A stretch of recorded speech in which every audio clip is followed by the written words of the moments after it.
Hansadhwani IAS के इस platform में मैं सुनील दुबे आप सभी बच्चों का स्वागत करता हूं।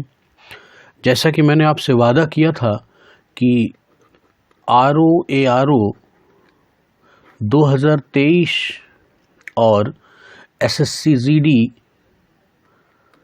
जैसी आगामी परीक्षाओं को ध्यान में रखते हुए हिंदी का एक संपूर्ण प्लेलिस्ट आपके सामने प्रोवाइड करूंगा। तो उसके पहले चरण में मैंने पर्यायवाची को चुनाव किया है और इसका पार्ट वन मैंने आपको ऑलरेडी कल सेंड कर दिया है, आप उसे देखते रहें। आज हम लोग पर्यायवाची के पार्ट 2 की ओर आगे बढ़ेंगे और देखेंगे कि किन महत्वपूर्ण चीज़ों को इसमें हम कवर करेंगे।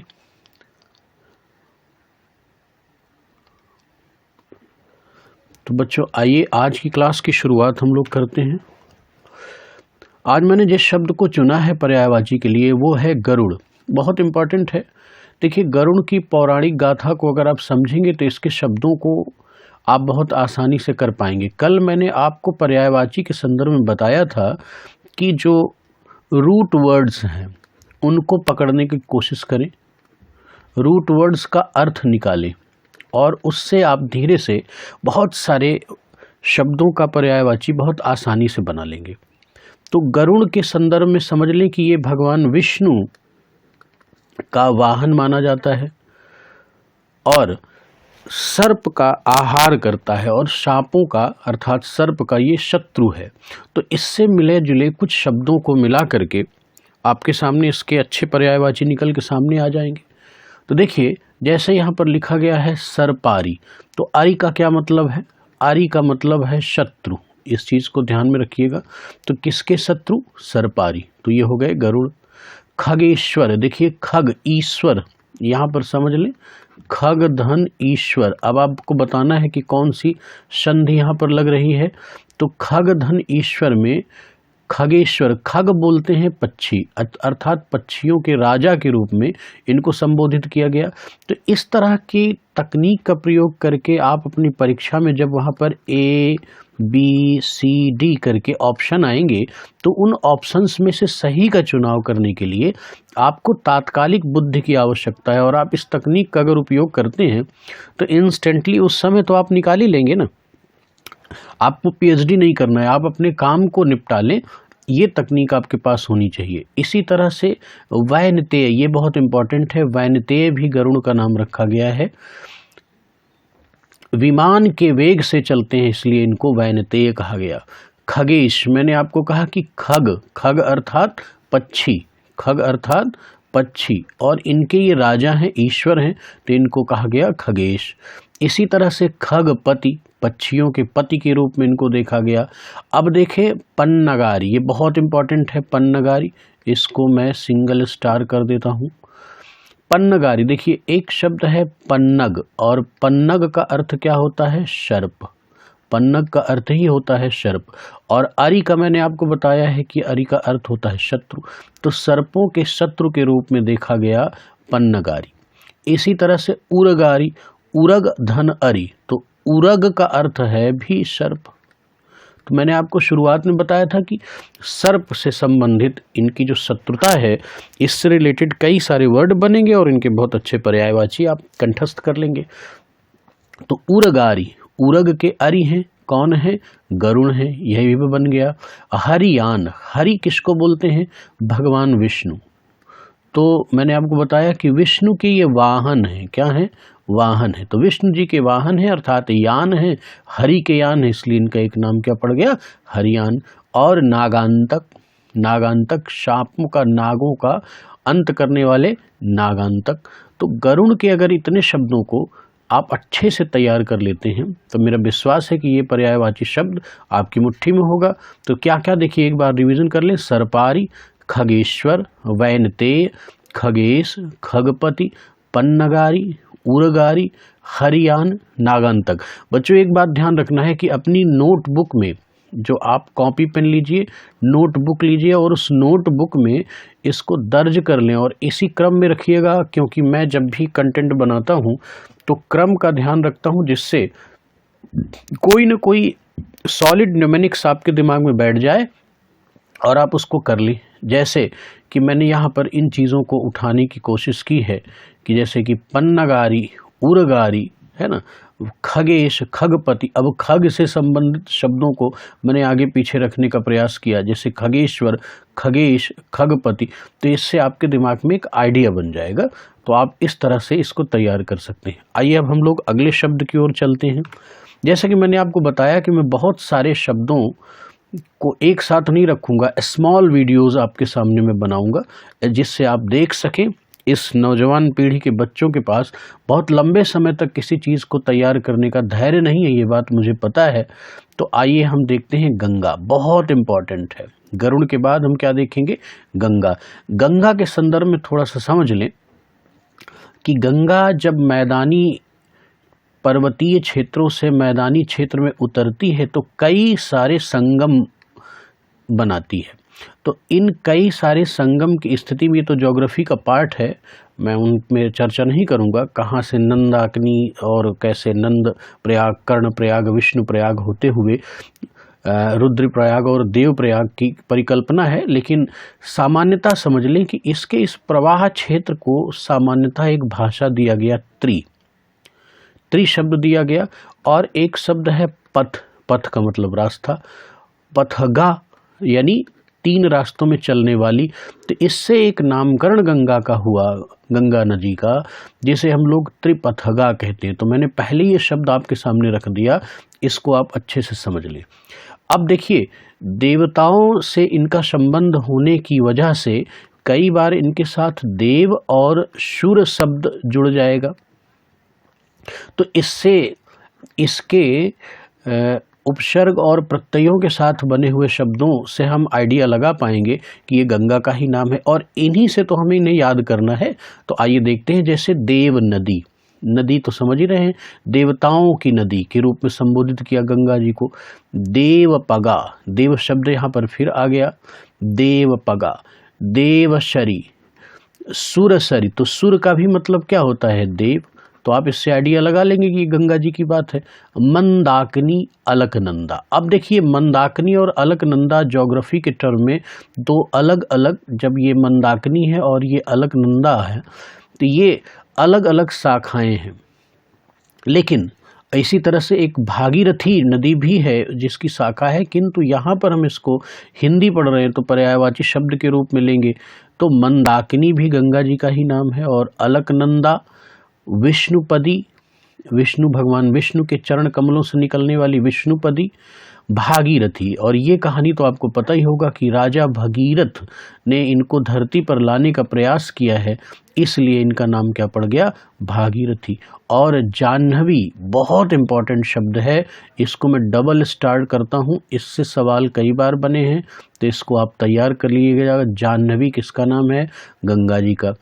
और त्रिपथगा की मैंने अभी आपको कहानी बताई है कि त्रिपथगा किस तरह से इनका नाम पड़ गया। 3 पथ की कल्पना करते हुए 3 पथ में जो प्रवाहमान है उन्हें त्रिपथगा की संज्ञा दी गई। तो देव नदी, देवपगा, देवशरी, सुरसरी, मंदाकिनी, अलकनंदा, विष्णुपदी, भागीरथी, जाह्नवी और त्रिपथगा।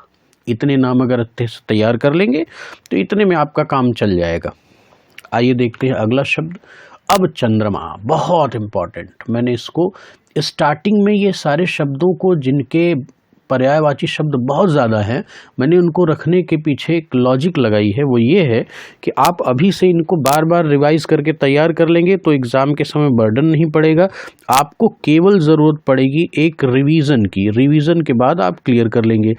अभी देखेंगे कि कुछ छोटे छोटे संख्या वाले शब्द भी हैं जिनके की पर्यायवाची बहुत अधिक नहीं है, 4 या 5 पर्यायवाची से वो काम हो जाएगा, तो उनकी लिस्ट बहुत लंबी नहीं है। लेकिन ये कुछ ऐसे शब्द हैं जो बहुत इंपॉर्टेंट हैं, इसलिए मैं इनको स्टार्टिंग के 2-3 पार्ट्स में ठीक कर लूँगा ताकि आपके सामने एक अच्छी लिस्ट हो जाए समय से पहले। तो आइए चंद्रमा को देखते हैं। तो देखिए, चंद्रमा के संदर्भ में 2-3 शब्द देख लें कि पहली चीज़ तो चंद्रमा क्या है? शीतल है। क्या है? शीतल है। तो शीतलता से संबंधित है अमृत, और अमृत को हम क्या बोलते हैं? सुधा। तो इससे, इस शब्द से जुड़ा हुआ जितने भी अन्य शब्द बनेंगे उनके साथ आप आइडिया लगा सकते हैं कि वो चंद्रमा का ही नामकरण होगा। किसका होगा? चंद्रमा का। अब देखिए चंद्रमा की स्थिति क्या होती है कि हर 15 दिन ये बढ़ता है और फिर थोड़ा घटता है और फिर थोड़ा और घटता है, फिर करते हुए और घटता है और फिर एकदम लुप्त हो जाता है। फिर धीरे धीरे धीरे धीरे इसका बढ़ना शुरू होता है और पूर्णिमा में ये फुल मून की स्थिति में आ जाता है। तो ये इसकी विभिन्न प्रकार की कलाएं हैं। इन्हीं कलाओं की वजह से इनका नाम पड़ गया क्या? कलानाथ। इनका नाम क्या पड़ गया? कलानाथ। तो ये भी चंद्रमा का नाम है। इसी तरह से कला, इनकी कलाओं की वजह से इनका नाम पड़ गया कलानिधि। अब देखिए निशा का अर्थ है रात्रि, और जब चांदनी उगती है तो रात्रि में क्या होता है? प्रकाश। रात्रि में प्रकाश की स्थिति बन जाती है, तो इसलिए इसे हमने एक नाम क्या दे दिया? निशानाथ। निशिपति, वही निशा का मतलब रात्रि, तो रात्रि के पति हैं, इसलिए निश पति भी हो गए। निधि, निशाकर, वही निशा से संबंधित हैं। इंदु, शशि, शशांक। और एक ये बहुत इंपॉर्टेंट है मृगलांछन। अब देखिए ये मृगलांछन किसका है? चंद्रमा का नाम। अब ये चंद्रमा का पर्यायवाची है, तो यहाँ से आपको थोड़ा सा पौराणिक गाथा से दिमाग में रखना होगा। देखिए चंद्रमा के एक हिस्से पर आपको बहुत सारा दाग दिखता है। ज्योग्राफी के हिसाब से ये दाग ज्वालामुखी पर्वतों की प्रतिछाया है, किंतु पौराणिक ग्रंथ और साहित्य ये कहता है कि इसका आकार कैसा है? मृगा के समान है, तो मृगा का ये लांछन है, दाग है। एक बात। दूसरी बात ये है कि गौतम ऋषि का श्राप मिला है, क्योंकि इंद्र चंद्रमा के सहयोग से ही गौतम ऋषि की पत्नी अहिल्या को बुरी दृष्टि से देखने गए थे, तो गौतम ऋषि ने इनको भी श्राप दे दिया था। तो इन पौराणिक गाथाओं के आधार पर इनका एक नाम क्या पड़ गया? मृगलांछन। ये भी ध्यान रखेंगे। इसी तरह से इनका नाम मृगा से संबंधित है, मृगांक। मैंने सुधा शब्द बताया था कि जिसका अर्थ है अमृत, तो इसलिए इनका नाम एक क्या हो गया? सुधाकर। अब चूंकि ये शीतल हैं तो शीतलता से जमने की स्थिति बनती है, यानी फ्रीजिंग का, तो फ्रीजिंग को हम हिम कहेंगे, तो इनका एक नाम क्या पड़ जाएगा? हिमकर। बर्फ के समान सफेद हैं। इसी तरह से हिमांशु, हिम अर्थात बर्फ से ही के अंश के रूप में इनको देखा गया, तो एक नाम चंद्रमा का हिमांशु भी पड़ गया। विभाकर, इसी तरह से विभा का भी मतलब होता है रात्रि, तो रात्रि में ये प्रकाश प्रदान करते हैं, विभाकर। इसी तरह से विधु, ये इंपॉर्टेंट है, विधु। और सोम, सोम रस की परिकल्पना आई थी, तो सोम का सीधे मतलब है चंद्रमा, और सोमवार के नाम पर आप देखते हैं कि सोमवार हमारा दिन भी है, सोमवार, तो ये तो आपको पता ही रहेगा। राकेश, राका के ईश, राका के ईश से क्या बन गया? राकेश। ये भी चंद्रमा का नाम है। मयंक, ये भी चंद्रमा का नाम है। छपाकर, ये इम्पोर्टेंट है, इसको दिमाग में रख लीजिएगा, अलग से लिख लीजिएगा। रजनी का भी अर्थ है रात्रि, यहाँ देखें रजनी का भी अर्थ है रात्रि, तो रजनीपति के रूप में इनको देखा गया, मृगांग के रूप में देखा गया। अच्छा ये 2 बार हो चुका है, इसको छोड़ दें। अब आ गया सारंग। तो बच्चों सारंग को बार बार, मैं देखिए कल की स्लाइड में भी मैंने आपको सारंग दिखाया था, आज भी दिखा रहा हूँ सारंग। सारंग को लेके कई शब्दों के पर्यायवाची में सारंग शब्द आएगा, तो मैं इसके लिए एक अलग से आपके सामने डेटा रख दूंगा, तो आपको चीज़ें क्लियर हो जाएंगी कि दरअसल सारंग का क्या अर्थ है। सामान्यतः समझ लें रंग युक्त सारंग, जो आनंद दे, और सारंग एक प्रकार का राग भी है, तो राग रागनी और संगीत से जुड़ा शब्द भी है ये सारंग। तो हम इसकी चर्चा बाद में करेंगे, लेकिन अभी अपने दिमाग में आप रखे रहें कि सारंग चंद्रमा का नाम है, सारंग विष्णु के लिए भी आया हुआ है, और सारंग कमल के लिए भी आया है। आगे चल के देखेंगे ये कहाँ कहाँ आएगा। दरअसल विष्णु का ये धनुष है सारंग। और ये एक शब्द है द्विजराज। द्विज कहते हैं ब्राह्मणों को, और उनके ये राज हैं, उनके राजा हैं, द्विजराज। तारकेश्वर यह शब्द भी चंद्रमा का है। इसकी उत्पत्ति के पीछे कारण समझ लें। जैसे कि हमारे तारामंडल में भिन्न भिन्न प्रकार के तारे हैं और उनमें चंद्रमा हमें बहुत नज़दीक है, और ज्योग्राफी भी कहता है कि बहुत नज़दीक है और बड़ा चमकीला है, बड़ा प्यारा है। तो सभी तारों का इसे ईश्वर बना करके इनका एक नाम क्या पड़ गया? तारकेश्वर। क्या पड़ गया? तारकेश्वर। तो यहाँ से आप आइडिया लगा लेंगे कि ये चंद्रमा का ही नाम है। और एकापति, तो अब देखिए कि इतने नाम अगर आप तैयार करते हैं तो चंद्रमा से संबंधित अगर कोई शब्द पर्यायवाची के रूप में आता है तो मेरा विश्वास है कि आप कर लेंगे। कलानाथ, कलानिधि, निशानाथ, निशिपति, निधि, निशाकर, इंदु, शशि, शशांक, मृगलांछन, मृगलांछन, मृगांक, सुधाकर, हिमकर, हिमांशु, विभाकर, विधु, सोम, राकेश, मयंक, छपाकर, रजनी, रजनीपति, मृगांक, शारंग, द्विजराज, तारकेश्वर और एकापति। इतने शब्दों को अगर आप तैयार कर लेते हैं, बहुत आसान है। इन व्याख्याओं को समझ के इनको अपने दिमाग में होल्ड कर लें तो शब्द का अर्थ निकालना आपको आ जाएगा। और थोड़ा सा याद करने की तकनीक अपने आप में यूनिक होती है, तो याद करना इसको मत छोड़िएगा, ये जरूर कीजिएगा। आइए देखते हैं अगला शब्द कौन सा है। तो अगला शब्द है, हमने लिया है, अगर चंद्रमा को कवर किया तो बेशक मुझे सूर्य को करना ही चाहिए था, इसीलिए मैंने सूर्य का चुनाव किया। तो सूर्य में भी बहुत ज़्यादा शब्द नहीं हैं, कुछ प्रचलित शब्द हैं, उनको ध्यान में रखेंगे। और कुछ ऐसे शब्द हैं जो परीक्षाओं में प्रायः पूछे जाते हैं बड़े एग्जाम्स में, जैसे कि आरओ, ARO हुआ, और UPPCS में हिंदी का, और जितने भी स्टेट PCS हैं सब में जहां हिंदी का डोमिनेंस है वहां पर इनके पूछे जाने की संभावना है और थोड़े अच्छे शब्द पूछे जाते हैं। तो देखिए, सामान्य वाले जो शब्द हैं जिनको आप पढ़ते आए हैं, भास्कर बहुत सारे लोगों का नाम होता है। सूर्य का दिनकर, क्योंकि दिन प्रकाश पैदा इनसे होता है इसलिए इनका नाम दिनकर हो गया। दिनकर, दिवाकर, रवि, रवि तो सूर्य का नाम है। भानु, ये तो सामान्य शब्द हैं जो आप बचपन से पढ़ते आए, लेकिन थोड़े से बड़े हैं उनको पढ़ लें, जैसे मारतंड, ये मारतंड सूर्य का है और ये इम्पॉर्टेंट है।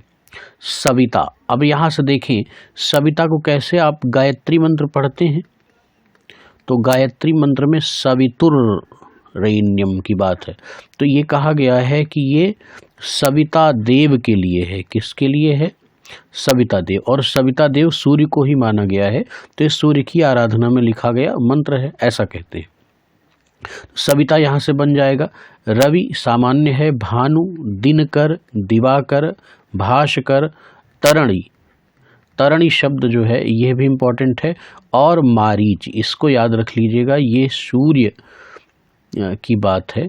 मारीची किरण के लिए भी, सूर्य की किरण के लिए भी प्रयोग होता है। और पतंग, ये भी इम्पोर्टेंट है।